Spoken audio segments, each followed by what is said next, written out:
Assalamualaikum warahmatullahi wabarakatuh. Alhamdulillah. Alhamdulillahirabbil alamin wa bihi nasta'in. Wal 'aqibatu lil muttaqin wa la udwana 'alal zalimin.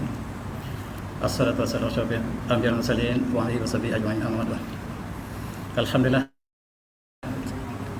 Yang saya muliakan Tuan Imam Azhari, Tuan Bilal, muslimin muslimat surah Al-Muhajirin yang dirahmati Allah sekalian. Alhamdulillah. Dalam kesempatan kuliah mari kita pada malam ini, izinkanlah saya untuk membacakan bicara karya dalam konteks umat Islam di Dagestan. Inilah berkaitan dengan buku yang saya perkenalkan, boleh jadi bulan lepas, buku kelimpahan Sinar Islam di Langit Transoxiana dan Russia. Dan kita sama-sama untuk melihat saudara kita yang sentiasa di ulu malam yang berada di kawasan yang kita masukkan tadi ialah di selatan Russia.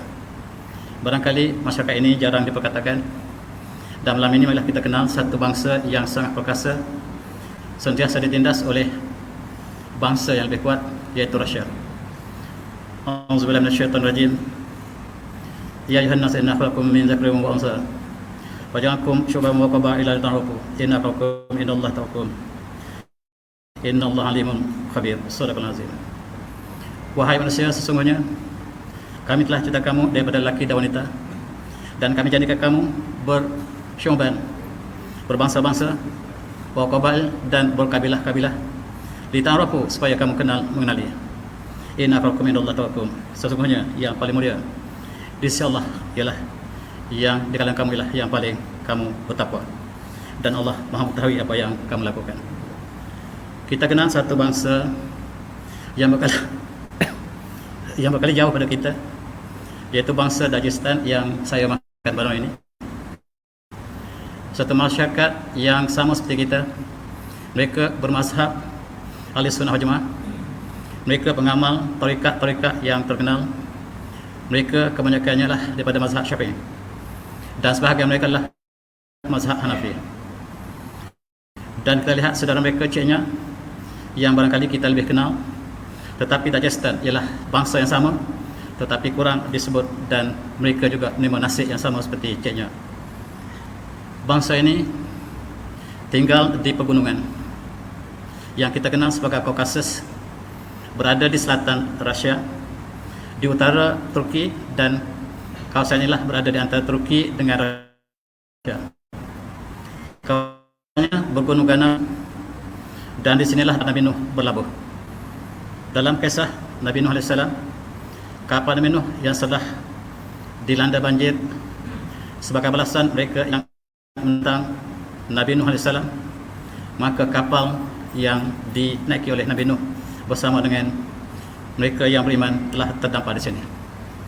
Dan hari ini kita lihat kapal ini masih dapat disaksikan di kawasan utara Turki dan di bawah daripada Rusia sedikit. Disitulah bermulanya manusia. Selepas manusia bermula daripada Nabi Adam AS, kemudian selepas zaman Nabi Nuh, semua manusia telah dimusnahkan, kecuali satu kapal, satu bahtera yang bersama dengan Nabi Nuh AS. Al-Sirah mengatakan seramai 80 orang. Daripada 80 orang ini, tidak lama kemudian mereka telah diwafatkan Allah SWT, termasuklah Nabi Nuh AS. Yang tinggal hanyalah 3 orang anak baginda Rasulullah, baginda Nabi Nuh AS, yang disebut dalam hadis yang menjadi ayah kepada manusia seluruhnya pada hari ini. Dan dalam catatan dikatakan bahawa anaknya sulung ialah Yafis. Anak Nabi Nuh yang sulung bernama Yafis, anak yang kedua bernama Sem, dan yang ketiga bernama Ham. Dan Yafis yang saya maksudkan di sini ialah menurunkan satu bangsa di pergunungan Kaukasus. Oleh sebab itu dalam dunia hari ini, polis forensik lebih faham manusia dikategorikan pada 3 kategori. Kaukasian, iaitu yang bermula di tempat terdamparnya kapal Nabi Nuh, dan mereka adalah anak kepada Yafis bin Nuh AS. Dalam konteks forensik dipanggil kaum Kaukasian. Dan yang kedua anaknya adalah bernama Sem, yang menurunkan keturunannya terdiri pada orang Arab dan orang Bani Israel. Yang ketiga lah Ham, yang menurunkan satu kaum di Afrika, iaitu disebut Ham. Ham ini cirinya lah kulitnya adalah gelap dan rambutnya kerinting. Adapun ciri anak Yafith, kulitnya putih, perkasa, dan satu bangsa yang terbesar di dunia ialah keluarga Yafith, yang disebut dalam konteks moden ini ialah Kaukasia. Kita lihat dalam konteks pembahagian manusia, dalam konteks prinsip sekarang, mereka bahagikan manusia kepada Mongolid, kepada Kaukasia, dan kepada Afrikano. Tiga bangsa daripada tiga ayah yang menurunkan bangsa selepas Nabi Nuh AS. Dan yang saya ingin kongsi dengan tuan-tuan para jemaah sekalian ialah anak pada Yafith bin Nuh AS. Dan Allah mengatakan wajana minal baqin, dan kami jadikan daripada zuriat Nabi Nuh manusia-manusia yang tertinggal di atas muka bumi ini.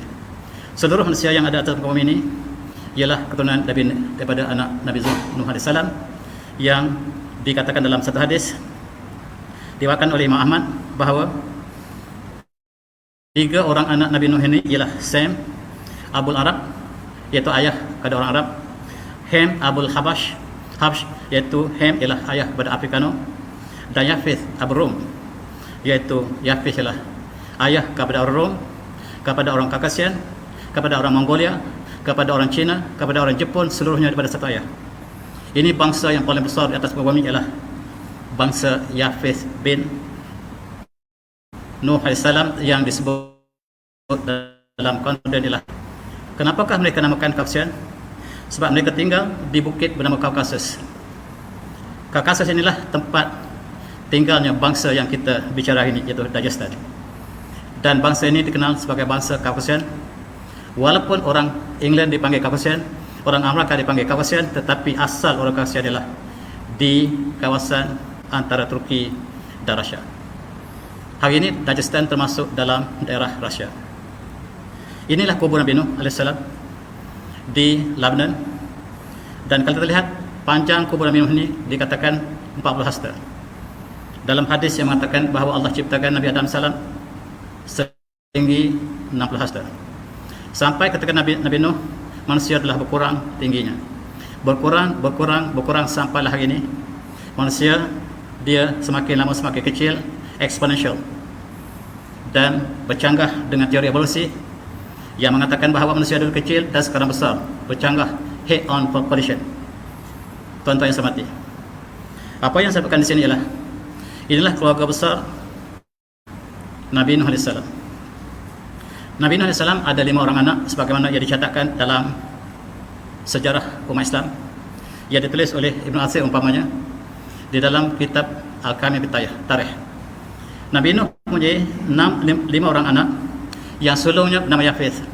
Sebelum ini saya tersilap mengatakan Yafith anak. Kemudian dan Kanan. Kanan ini tidak menurunkan keturunan sebab dia adalah anak yang derhaka. Dalam surah Al-Araf, dalam surah Hud, Allah menceritakan apabila berlaku banjir dan kapal sedang berlayar, maka Nabi Nuh melihat anaknya yang tidak bersamanya. Lalu Nabi Nuh memanggil anaknya, ya bunayya irkam ma'ana, wahai ananda, marilah bersama ayahanda, naik bersama bahtera ayahanda. Dan kata anaknya, tidak, sawi ila jabilin ya'suni minal mat, dan saya akan naik ke puncak gunung dan saya akan selamat di sana. Tetapi di antara ketika mereka bercakap, berdialog, datang ombak yang memusnahkan, dan itulah bangsa Kanaan, yang Kanaan ini telah dimusnahkan Allah SWT dalam banjir besar.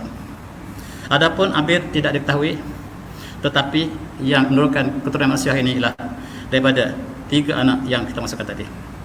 Adapun Yafith ini, bangsa yang besar ialah bangsa Eropah, bangsa Mongolia, bangsa Turki, bangsa Jepun. Itulah keturunan daripada ayah yang sama. Hari ini kita boleh confirm dengan DNA seluruh keturunan Kaukasia ini, mereka menjadi satu ciri DNA yang sama. Dan mereka lah manusia yang paling dominan dalam konteks kajian DNA. Beberapa tahun lepas National Geographic melakukan kajian DNA manusia. Dia mengambil sampel dari seluruh dunia termasuk negara kita. Mereka dapati apakah bangsa yang paling dominan. Rupa-rupanya bangsa paling dominan ialah bangsa daripada Kaukasia.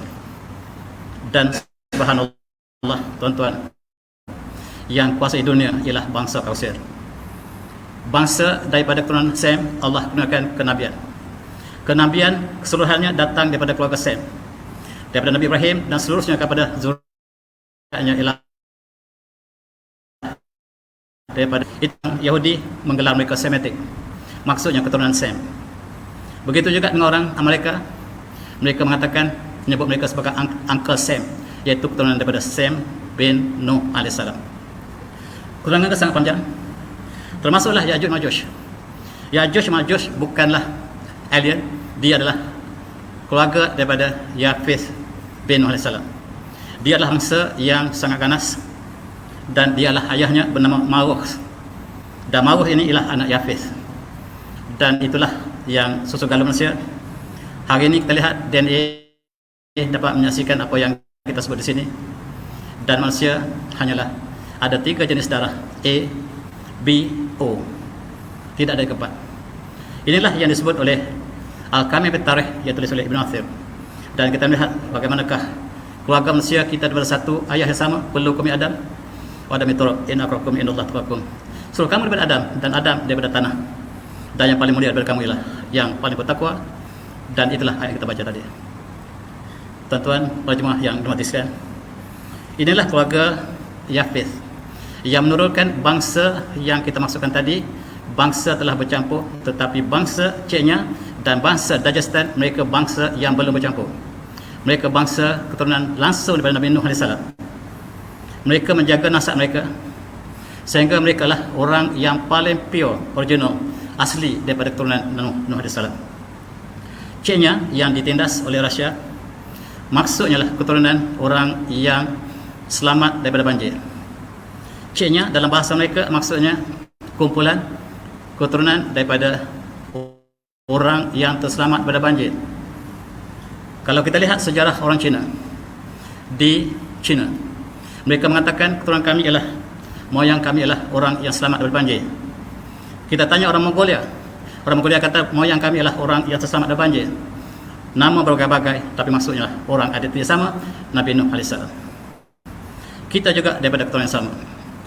Pergaduhan, peperangan hari ini ialah berlaku di kalangan adik-beradik, saudara-mara, dan kita meresi sifat manusia yang sama, daripada keturunan yang sama. Tetapi Allah berikan berbagai-bagai bangsa supaya kita berkenalan dan kita mengambil bahagian daripada kelebihan yang Allah berikan kepada kita. Manusia juga Allah berikan kulit berbagai-bagai.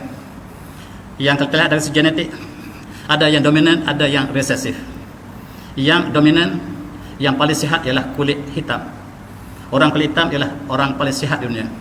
Itu sebab kalau dalam sukan, tuan-tuan, orang kulit hitam sentiasa dalam sukan, dalam balapan, yang menang ialah orang kulit hitam. Mereka yang paling dominan. Dan orang yang kulit putih yang paling bawah, paling tidak dominan, resesif dalam konteks genetik. Inilah manusia jadikan, Allah jadikan berbagai bangsa, berbagai guna kulit. Tetapi Allah mengatakan, Rasulullah mengatakan dalam khutbah terakhirnya bahawa tidak ada kelebihan atas orang Arabian, dan tidak ada kelebihan orang Arab ke atas orang wala ahmaro ala aswada, tidak ada kelebihan orang kulit merah ke atas kulit hitam, wala asmada ala ahmar, tidak ada kelebihan orang kulit hitam ke atas kulit merah. Dan kita semuanya daripada keturunan yang sama. Dan kita boleh cari di manakah kita, hitam tidak, putih pun tidak, kelabu asap. Ini bangsa yang saya masukkan, bangsa yang paling perkasa di dunia, bangsa Dagestan. Tuan-tuan, inilah bangsanya yang sangat perkasa, dan Rusia sentiasa juara dalam Olimpik sebab orang ini. Dalam angka berat, dalam sukan di lapangan, Rusia selalunya menjuarai dunia disebabkan oleh orang ini, orang umat Islam, yang mereka hampir 1% umat Islam, tetapi mereka tidak diketahui oleh dunia luar. Dan tuan-tuan, mereka dikenali sebagai bangsa yang lebih suka mati daripada hidup. Mereka yang pergi berjuang ingin syahid daripada untuk hidup. Itulah Rusia surrender. Walaupun Rusia mempunyai kekuatan, kami tidak dapat untuk mengalahkan orang yang datang Rusia berjuang untuk hidup. Inilah kekuatan Dagestan. Mereka kepala yang sedikit, tetapi sepanjang sejarah mereka, mereka menentang satu kuasa besar dunia ketika itu, Soviet Union. Mereka tidak pernah mengaku sampai hari ini, mengaku kalah sampai hari ini, dan mereka sentiasa berjuang. Tuan-tuan ingat, ini Khabib juga daripada bangsa yang sama, yang barangkali tidak dapat dikalahkan dalam sukan yang diceburinya. Inilah bangsa keturunan Nabi Nuh AS, yang tulen daripada Yafis bin Nuh, dan dialah kumpulan selepas Yafis, mereka lah kumpulan ini. Dan tuan-tuan kalian lihat keturunan Nabi Nuh AS yang belum bercampur, kita boleh lawat Grozny, kita boleh melawat di Dagestan. Ini ialah sifat orang mereka yang sangat perkasa, tidak akan mengaku. Dan tuan-tuan, sekiranya Islam dihina, Khabib sanggup mati. Dia akan menentang siapa saja yang mencela Islam, dan setiap kali dicela Islam, dia akan berjuang habis-habisan. Begitu juga tidak boleh diperkatakan sesuatu yang negatif pada Rasulullah SAW. Dia akan bangkit dan inikan Islam di depan orang. Dan tuan-tuan, inilah wanita-wanitanya yang masih tulen, dan disinilah Islam telah sampai sangat awal. Dalam sejarah Islam, inilah kawasan yang Islam sampai ketika zaman Sayyidina Abu Bakar As-Siddiq. Ketika zaman Sayyidina Umar bin Khattab, Islam telah bertapak di sini. Maksudnya dia sampai lebih awal pada negara kita. Tetapi bangsa ini terhindar daripada masyarakat luar, sehingga kita tidak mengetahui kewujudan mereka, yang mereka lah membentuk negara umat Islam yang awal di tengah-tengah Asia. Tuan-tuan, bandar utama mereka lah Durban. Bandar utama Chechnya, saudara mereka sebelahnya, bernama Grozny. Dua-duanya satu bangsa yang sama, dan mereka sekarang telah membentuk satu masyarakat yang besar di Rusia. Dan Rusia hari ini telah catatan mereka mempunyai 20 juta umat Islam daripada seluruh Rusia, termasuklah kawasan di selatan Rusia ini, iaitu Dagestan dan juga Chechnya. Tuan-tuan, dalam sejarah Islam, sahabat besar Rasulullah yang pernah sampai ke sini antaranya lah Sarakah bin Amr radhiyallahu, dan juga beberapa orang lagi sahabat besar Rasulullah. Kebanyakan mereka yang sampai di sini adalah mereka sahabat besar daripada bangsa Quraisy. Senarai mereka antaranya yang saya sebut ada dalam buku saya sebahagiannya. Antaranya Amr bin Sarakah, Bakir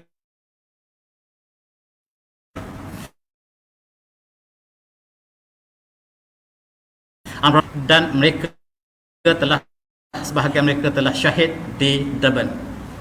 Dan kubur mereka, kubur para sahabat besar ini, terkumpul di Durban seramai 40 kubur syahid daripada bangsa, daripada sahabat Rasulullah.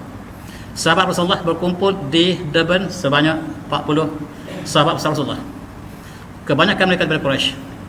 Sedangkan kita tidak lihat di manakah sahabat Rasulullah yang ramai itu yang berkumpul di satu tempat, kita tidak tahu. Hatta yang paling ramai di Madinah, Mekah. Tetapi di luar daripada Mekah, Madinah, sahabat besar Rasulullah yang berkumpul kuburnya, kita tidak tahu yang lebih daripada kawasan ini. Tuan-tuan yang semati, ini kita lihat sejarah, dan dikatakan sebanyak 40 kubur Rasulullah, sahabat besar Rasulullah, kebanyakan Quraisy yang telah dikemumikan di sini, mereka syahid ataupun ke wasa. Inilah diantaranya lah Habib Muslamah Al-Fihri. Dan sahabat-sahabat ini barangkali tidak terdapat sejarah mereka di Madinah, sebab mereka telah berada di sini, dan mereka telah meninggalkan sejarah yang agung. Mereka membimbing masyarakat yang perkasa ini untuk menjadi pejuang Islam, dan pejuang-pejuang yang telah masuk ke tengah-tengah Rusia, membentuk sebuah negara Islam di Rusia dalam kurun yang 10. Barangkali kita tidak mencatatkan sejarah Islam bahawa negara Islam yang dibentuk oleh umat Islam di Rusia adalah satu episod yang dilupakan. Saya dengan rendah hati menulis buku ini untuk menunjukkan bahawa sebahagian pada umat Islam yang dilupai, Dan kita lah sebagai satu jasad. Umat Islam yang berada di sana telah sakit, kita juga rasa kesakitannya. Kaki yang dipotong di sana, kita juga rasa di sini. Dan mereka menerima mihnah sepanjang sejarah mereka. Rusia menjadikan mereka sebagai musuh utama mereka. USSR telah pecah pada tahun 1991. Seluruh negara yang bergabung dengan Rusia, Soviet Union, telah terpisah dan diberikan kemerdekaan, kecuali Dagestan dan Chechnya. Mereka tidak berikan kemerdekaan kepada dua bangsa ini. Kenapa? Tidak tahu. Mereka berikan kemerdekaan kepada Kazakhstan, kepada Kyrgyzstan, kepada Uzbekistan, kepada Armenia, kepada Azerbaijan, tetapi mereka tidak berikan kemerdekaan kepada dua bangsa perkasa ini. Hanya mereka yang tahu, tetapi itulah sejarah malang sejarah kita yang berada di kawasan Kaukasus ini. Inilah kubur-kubur sahabat Rasulullah yang berada di Deban. Deban ialah ibu negara Dagestan, dan di sinilah memerlukan kekuatan tenaga sebab tanahnya bergunung-gunung. Inilah masjid pertama di Rusia yang dibina sejak pada zaman Saidina Abu Bakar daripada Saidina Umar bin Khattab. Masjidnya bernama Masjid Jumaah, yang jauh lebih awal daripada sejarah Islam di Asia Tenggara. Dan masjid ini telah dibaiki berkali-kali. Masih tinggal yang dibaiki terakhir inilah bentuk masjid tertua di Rusia. Dan di sinilah umat Islam berkumpul. Ulama-ulama kita besar di sini. Mereka menghasilkan kitab-kitab, dan barangkali kita tidak sampai kecuali di Mekah dan Madinah. Terus mereka telah dikaji oleh umat Islam seluruhnya. Di sini juga tempat berkumpul para sufi. Para sufi, wali-wali berkumpul di masjid ini sebagai satu mercik tanda tempat perimonan tokoh-tokoh yang penting. Dan Syekh Al-Junaid Al-Baghdadi, tokoh tasawuf yang terbesar dalam sejarah Islam barangkali, juga pernah mengunjungi masjid ini dan pernah menanam pokok, dan pokok itu masih kekal sampai hari ini. Ini pokok yang ditanam oleh Syekh Junaid Al-Baghdadi, yang menjadi kenangan bahawa di sini tempat berkumpulnya para sufi satu masa dulu, dan itulah sejarah agung kawasan ini yang dilupakan. Tuan-tuan, kalau kita ke Kaukasus, di pegunungannya kita dapati satu kawasan bernama, bermaksudnya perkampungan orang Quraisy. Islam yang sampai ke sini ialah Islam yang tulen, Islam yang dibawa oleh sahabat yang terpilih, bangsa Quraisy. Kenapakah Sayyidina Umar, Sayyidina Abu Bakar menghantar orang Quraisy khusus ke sini? Tidak kita tahu. Sebab di tempat lain berbagai-bagai Ansar dan Muhajirin sama-sama berjuang, berdakwah dan menyampaikan mesej, tetapi khusus untuk Dagestan yang dihantar ialah daripada keluarga Quraisy. Dan orang Dagestan menerima Islam secara langsung daripada sahabat Rasulullah. Dan mereka lah antara bangsa yang sangat-sangat berpegang kepada Islam sampai hari ini. Dan inilah antara kubur-kubur yang tidak kita pasti, yang menunjukkan bahawa sejarah Islam di sini sangat-sangat tua. Dan mereka sebahagiannya lah menternak sebab kawasan yang sukar. Kehidupan di sini sangat sukar. Air pun sukar untuk diperolehi ketika di atas gunung, kecuali mereka menyimpan air hujan, air salji dan sebagainya. Mereka juga diliputi oleh salji. Kehidupannya sangat-sangat perit. Inilah membentuk satu identiti bangsa yang sangat kekal. Mereka sangat pakar dalam peperangan di pegunungan. Dan Rusia punya segala teknologi, tetapi mereka tidak dapat menghapuskan perjuangan yang dilancarkan oleh kumpulan ini sampai hari ini. Dan tuan-tuan, mereka sedang berjuang untuk membentuk sebuah negara Islam tulen. Mereka ingin kembalikan pembentukan negara Islam bertemakan Islam di Madinah. Mereka sebut Imarah Al-Qaukos Islamiyah, iaitu negara Islam Kaukasus. Mereka lah yang difitnahkan, mereka lah yang disebut sebagai pengganas, mereka lah yang dikatakan sebagai penyelewengan dan sebagainya, tetapi mereka lah niat mereka untuk membentuk sebuah negara Islam tulen, dan mereka ingin melaksanakan Islam sepenuhnya. Barangkali mereka lebih mulia daripada kita,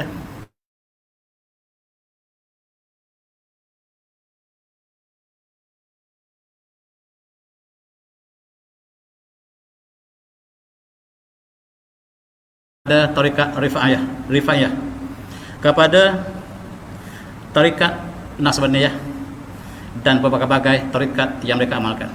Setiap penduduk Dagestan dan Chechnya mereka mengamalkan satu tarikat. Mereka berzikir, mereka bertasbih, mereka berselawat, dan pemimpin mereka telah menyatakan bahawa kekuatan mereka tetap zikir. Tapi zikir mereka luar biasa. Ada bayan bahawa berzikir 1 juta setari. Orang Malaysia barangkali 10,000 ataupun 1 laksa itulah yang paling banyak. Tetapi mereka melangkaui ke 1 juta. Dan tuan-tuan, dalam sejarah mereka, ialah di antara pemimpin mereka yang pertahankan jihad menentang Rusia ketika Rusia adalah sebuah negara yang besar. Mereka berjuang dengan semangat jihad, dan ialah imam mereka pertama. Ini namanya Mansur Usharma. Diganti oleh imam-imam yang lain. Dan ini dengan negara kita, dan mereka berniat, mereka adalah yang paling terkenal ialah Imam Syamil. Dan Imam Syamil ini terkenal di seluruh negara, seluruh dunia, termasuk negara kita. Imam Syamil inilah yang tak pernah surrender kepada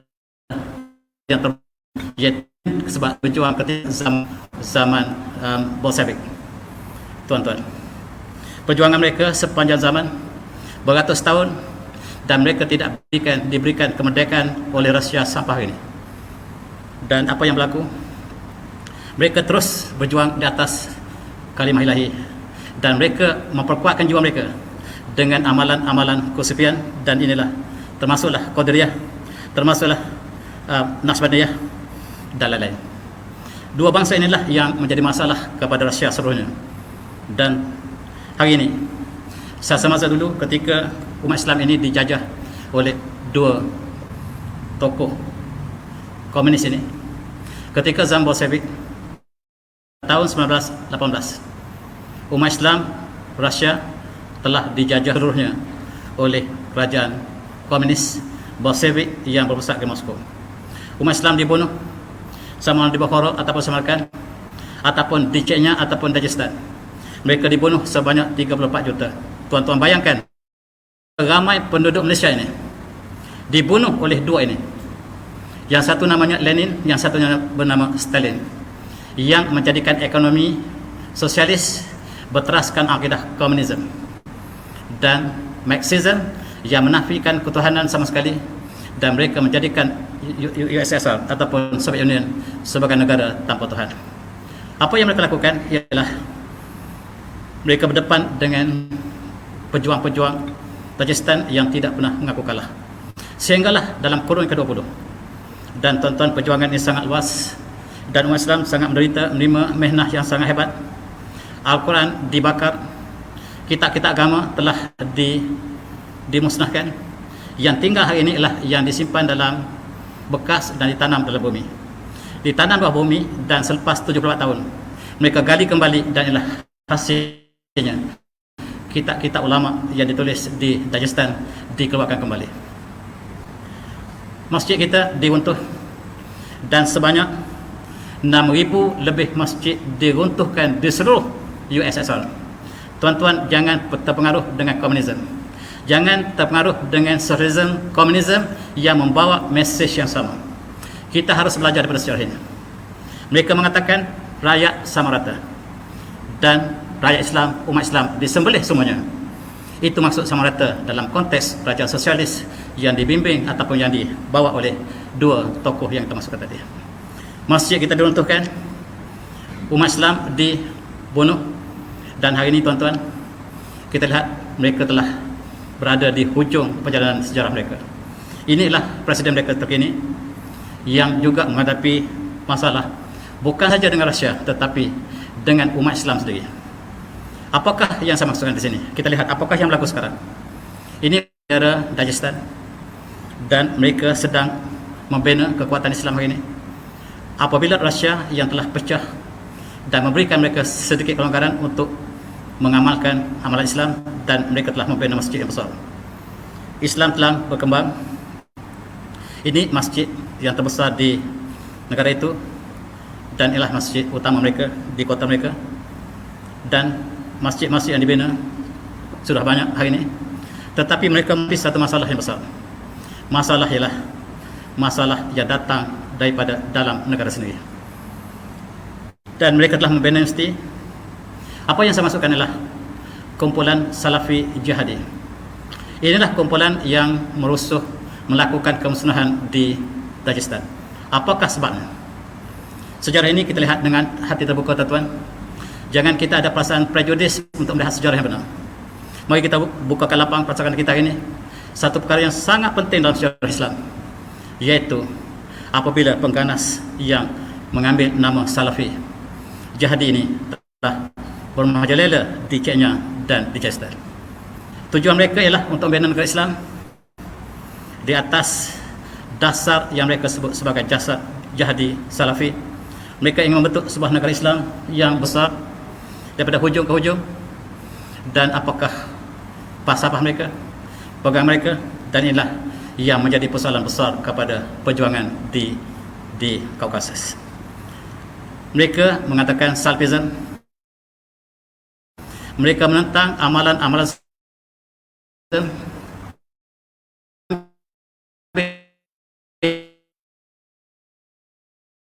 negara dalam yang mereka perjuangkan. Tegas tentang sunnah Rasulullah, dan mereka pernah membunuh umat Islam yang banyak ketika mereka belum berkuasa. Mereka membunuh umat Islam di Taif, di Jeddah, di Mekah, dan mereka mengatakan hanya mereka lah kumpulan yang benar dan kumpulan lain lah kumpulan yang bidah yang berstatus kafir harbi. Dan mereka telah meletakkan bahawa umat Islam Chechnya sebagai kafir harbi. Umat Islam Dagestan ialah kafir harbi yang mereka halal darahnya, dan perempuan mereka boleh dirampas, harta mereka boleh dirampas, dan itulah masalah yang sedang dihadapi oleh Dagestan dan Chechnya. Mereka sedang berjuang menentang Rusia, menentang umat Islam sendiri. Dan inilah perkara yang cukup besar. Dan tuan-tuan, kita lihat Sufi dalam Dagestan ialah sebagai budaya mereka, cara hidup mereka, dan ini tidak digemari oleh kumpulan yang disebut sebagai Salafi ini. Oleh sebab itu, mereka membentuk berbagai-bagai pertubuhan yang dikenali sebagai Al-Qaeda, sebagai ISIS, sebagai Taliban, daripada rumpun pohon yang sama. Pohon mereka yang membunuh umat Islam beramai-ramai di Jeddah dan di Taif, di Iraq satu masa dulu sebelum mereka berkuasa. Dan mereka datang ke Chechnya, mereka datang membunuh ulama kita yang mufti Chechnya, iaitu Ahmad Khaidarov. Mereka berhajalela, dan oleh sebab itu negara ini negara yang tidak pernah ada keamanan sama sekali sampai hari ini. Yang mereka datang daripada pohon yang sama, ialah ISIS, Al-Qaeda, Taliban datang pada rupa yang sama. JI, Jamaah Islam, juga daripada rupa yang sama. Mereka datang untuk membuat negara Islam yang besar ini, yang mereka takrifkan daripada hujung dunia kepada hujung sebagai negara Islam baru, dalam paradigm yang mereka takrifkan, dalam bentuk mereka yang menjadikan Islam itu sebagai tarifan yang mereka pahami. Apa yang berlaku, tuan-tuan? Yang dihadapi malah di Dagestan, Chechnya, tentera Chechnya yang dilantik untuk menentang Rusia. Mereka telah bersama ramai untuk pergi ke Syria, sebab Syria dijajah di peperangan dengan Rusia sedang memerangi Libya ataupun Syria.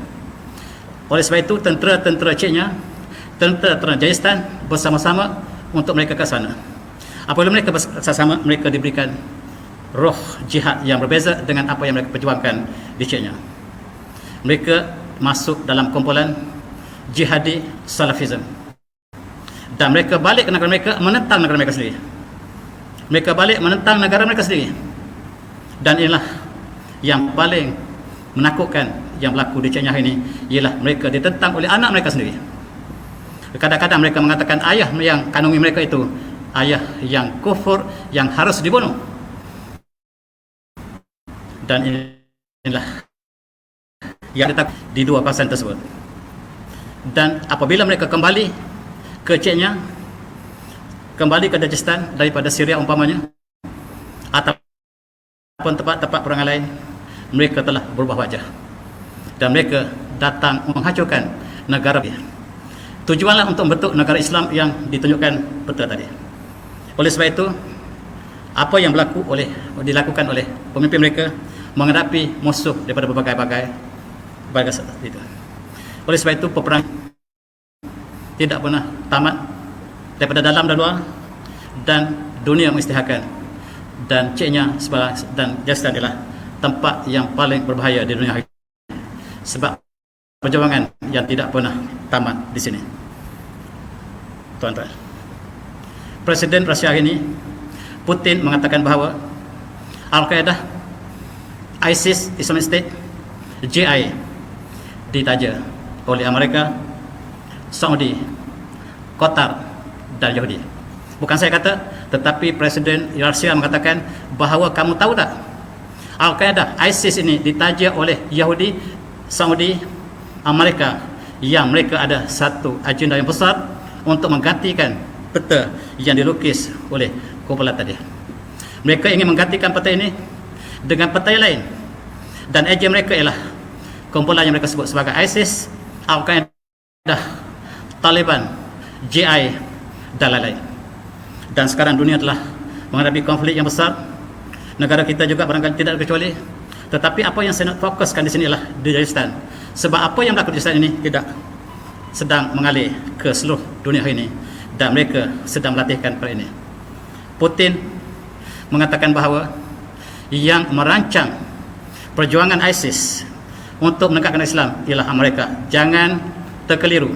Namanya indah, matlamatnya berbeza sama sekali.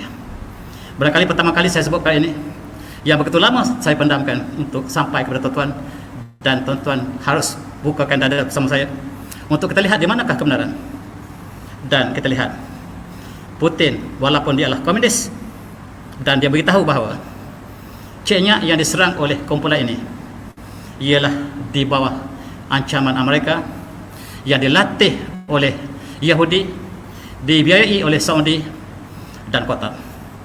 Sama ada tuan-tuan mengakui atau tidak fakta ini, kita sama-sama lihat dalam perkembangan seterusnya. Kita lihat apakah yang berlaku dan apakah yang berlaku seluruh dunia ini. Akhir sekali, apa yang disebut oleh Putin tadi diakui oleh Clinton. Clinton mengatakan bahawa rupa-rupanya Al-Qaeda kami yang asas, dan kami asaskan ISIS, dan yang membiayainya lah Saudi dan Qatar. Kami yang melatihnya bersama dengan Yahudi. Bukan saya kata, tetapi Presiden Amerika yang kalah kepada Trump.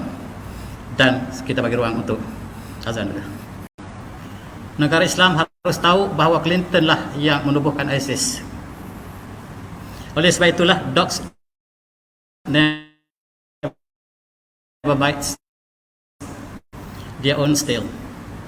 Anjing tak akan gigit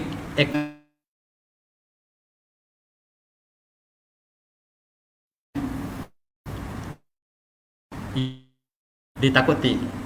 Musuh utama Chechnya bukan Rusia hari ini, tetapi Salafi. Itulah yang disebut oleh Mufti Chechnya, bukan saya kata. Mufti Chechnya mengisytiharkan musuh utama Chechnya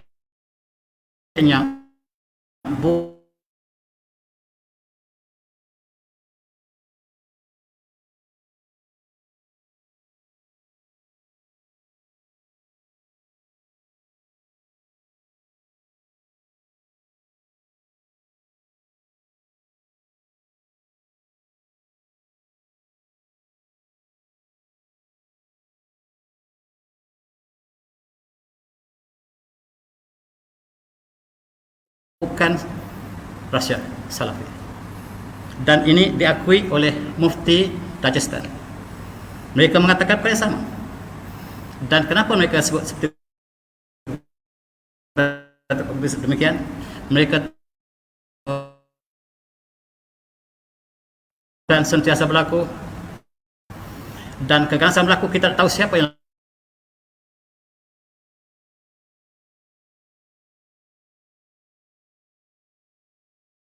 kumpulan Salafi, kita tak tahu. Sehingga sekarang sudah menjadi satu perkara yang biasa di tengah kota, sedang orang ramai berjalan, ada berlaku tembakan dan sebagainya. Tetapi tidak setiap tempat yang berlaku demikian ada tempat-tempat yang aman.